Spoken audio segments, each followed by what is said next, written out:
And so was the monkey. Gary Dorking. How could my mouth be a tunnel for trains if my nose was a chimney pot? A chimney pot in the middle of my face. Little Raja's mother had not only said that his nose was a chimney, but that he had roof tiles on his head, and that his feet were the foundations on which he was built, and that his eyes were windows. Each ear was a letterbox for all the messages of the world. His heart was a fire to keep the house warm, and he was the house. Although his mouth was sometimes a train tunnel at mealtimes, and the spoon was the train. A big steam train with huge metal wheels, she said. Chug, chug, chug. She also said that it could be a flute, and if he was careful, he could charm birds with it and make the elephants laugh. Raja is a Sinhalese word, and Sinhalese was the language of her and of him and of many in Sri Lanka. Raja is Sinhalese for king, and she told him he was king of his house. When thoughts of her came to him, he could smell her hair and feel the softness of her fingers on his face, and hear her voice and see her smile, and he could smell Sri Lanka again, and the tea growing in the plantations, the sea breeze, and he also could see the mountains and the temples.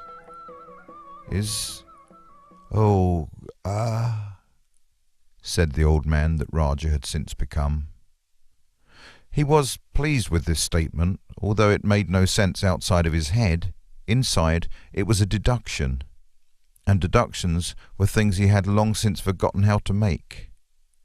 And this deduction, it meant, so, it seems I am on a train.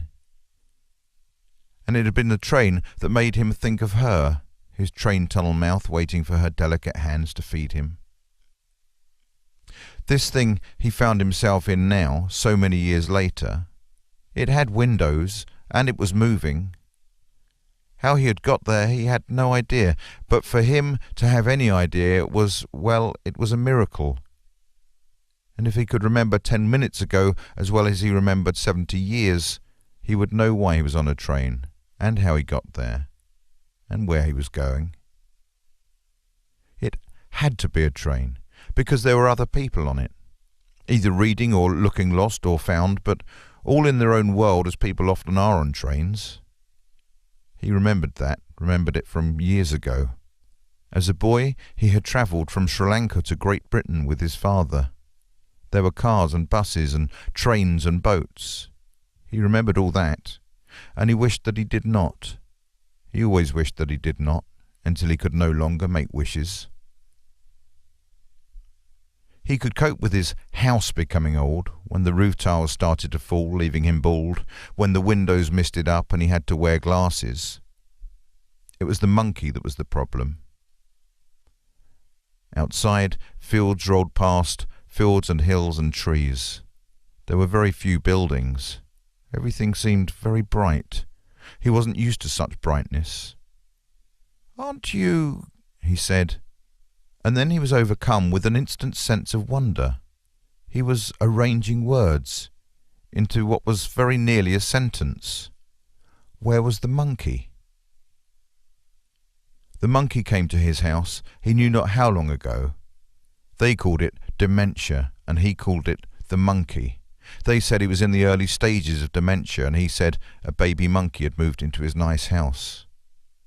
When, several seconds ago, he had said, "Aren't you?" He had said it because he had seen a woman standing in a field, who he had thought to be not in a field but sitting next to him on the train, and so he looked at the seat where he thought her to be and found it to be empty. She wasn't there. The monkey was, though, he thought. The monkey must have made him see her in one place or the other or both.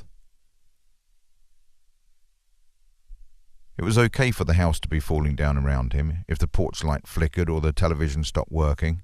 You could always meditate or make up stories or do crosswords. Nothing too strenuous for feet that wanted no longer to be foundations, nor for a heart whose fire was now but small embers. He could cope with the house falling down around him, yes, but when the monkey came to the house, it stole things, snatched thoughts, took memories. "And again," he said. And two things again played on him. Firstly, that he had managed to speak again. It was easy, as though the monkey who now never let him be was forgetting his job of snatching everything from him. He had snatched everything from Roger but his memories of long, long ago, and he who his mother had once said was the king of his house had seemed not like the king any more, for his letterboxes were sealed by the monkey and it had broken his flute. Nothing got in or out. Secondly, he had seen another person from the train in another field, a girl. The train was long past the girl now, but he could still see her in his mind. He remembered her. She was smiling, walking to a friend, he thought, from the excited manner with which they walked to one another. So the monkey was letting him remember, but also making him see things. Some improvement was better than none, he thought, and he was pleased too that he had such a thought, for his mind had been free of such things as thoughts for the longest time. But she had also been on the train. She had been wearing red trousers, and he had thought how bright they were. But she was not on the train now. Yet it had not stopped nor even slowed for someone to jump without breaking all their bones.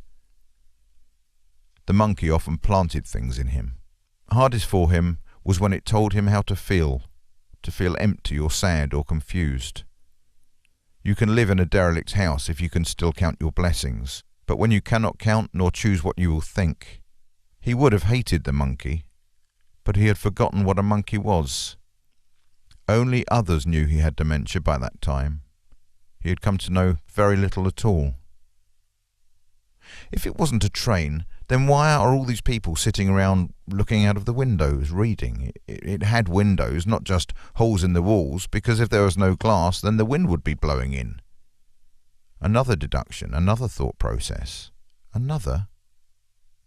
The man who he could see now running up a very steep hill towards a small dog, which was running down the hill with his tail wagging towards the man, had also been sitting in the same train carriage. He remembered the man's chin.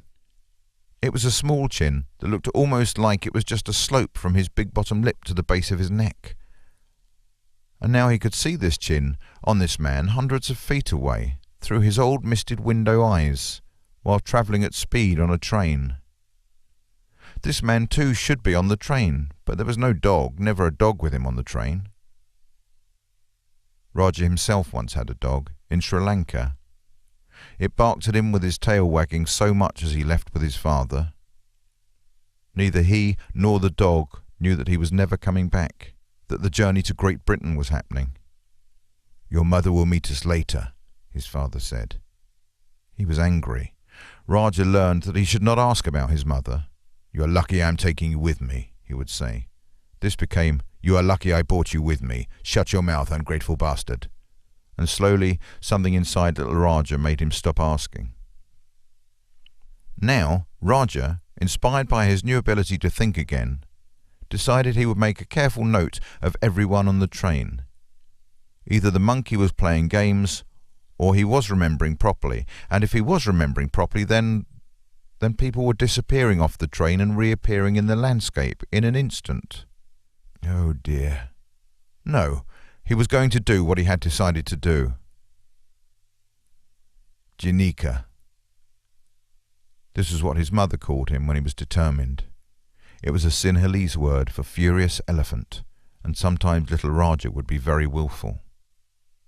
So he stood, and holding very tight on anything he could so as not to fall, he walked the train, and he began memorizing everyone on the train. There was the man with the black beard and waistcoat. It is yellow as mustard. There was the girl with hair like a spaniel. There was the fat man. There was the short woman with the glasses and the knitting, in a hat like a sleeping cat. And the more he walked through the carriages, the more he remembered, the more faces, sizes, and shapes. Sometimes they would suddenly vanish, and he would look out of the window, and there they would be, wandering around, looking lost, or found, or meeting somebody. The girl with the spaniel hair simply laid on her back in the grass and looked up at the sky. The fat man picked handfuls of flowers and threw them into the air.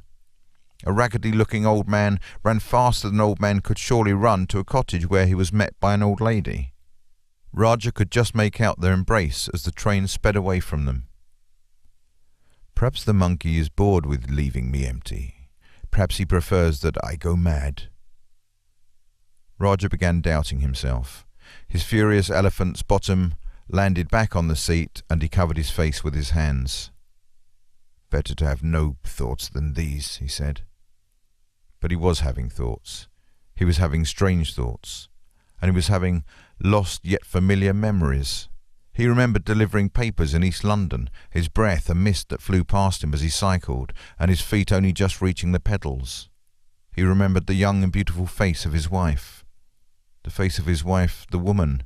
Then the lined and worried face of his wife, older, standing by his bedside just days ago, looking at sad old Roger, who somehow didn't seem to be looking back. He now looked through his fingers at this train and asked himself if he was not still in that bed, the house now crumbling, ready for demolition, monkey rampaging through, snatching one thing and planting another, then another.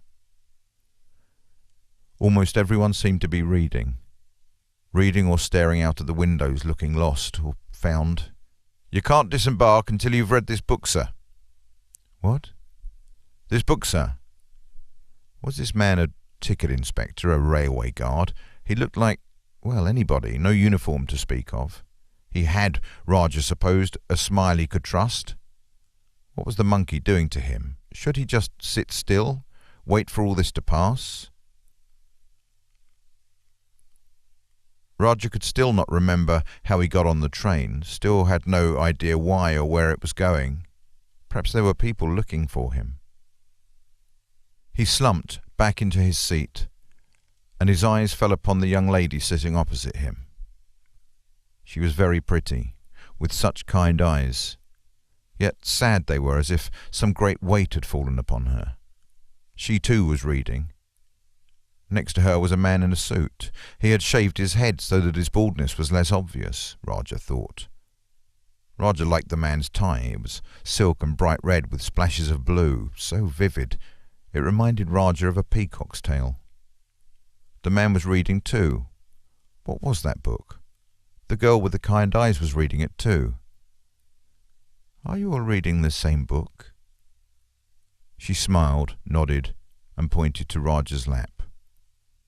There was a book upon it, one that had not been there before, and this would have given him great cause for concern.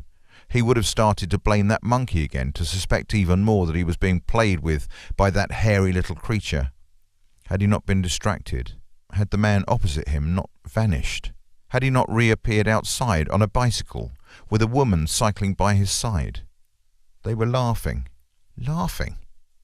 Roger showed his face to the girl opposite.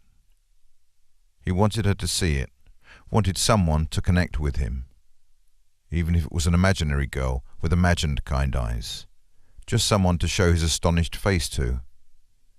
And she smiled, almost laughed at him, but it was kindly and subdued. It quenched his urge to jump up and shout out, "What is going on?"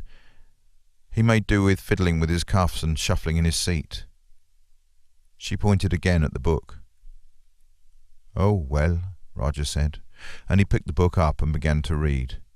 The girl with the kind eyes, she was a slower reader than Roger. Perhaps she was in less of a fluster, perhaps she was not being pursued by monkeys. But Roger, he read and he read and he read, and then he vanished. It was only seconds before the girl with the kind eyes finished her book, and as she lifted her head and became aware that the old dark-skinned man sitting opposite her had gone, so she looked to the window, and she laughed. For in the distance she saw the old man in a field, with his nose in the air, and his arms outstretched as if he wanted to give the entire world a hug. For his nose was filled with the scent of tea and of palms, and the girl with the kind eyes began to cry as she laughed, and as she had caught sight of a lady, a dark-skinned young lady wrapped in a blue and turquoise sari. She was running to the old man, who, as he approached her, began to smell the scent of his mother's hair. Then it was the softness of her fingers upon his face that he felt.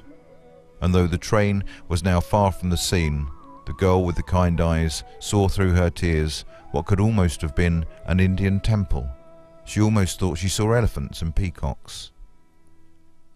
The girl with the kind eyes then closed her book, placed it on the seat next to her, and she vanished. And the book was called A Guide for the Newly Deceased. Roger, he was dead. And so was the monkey.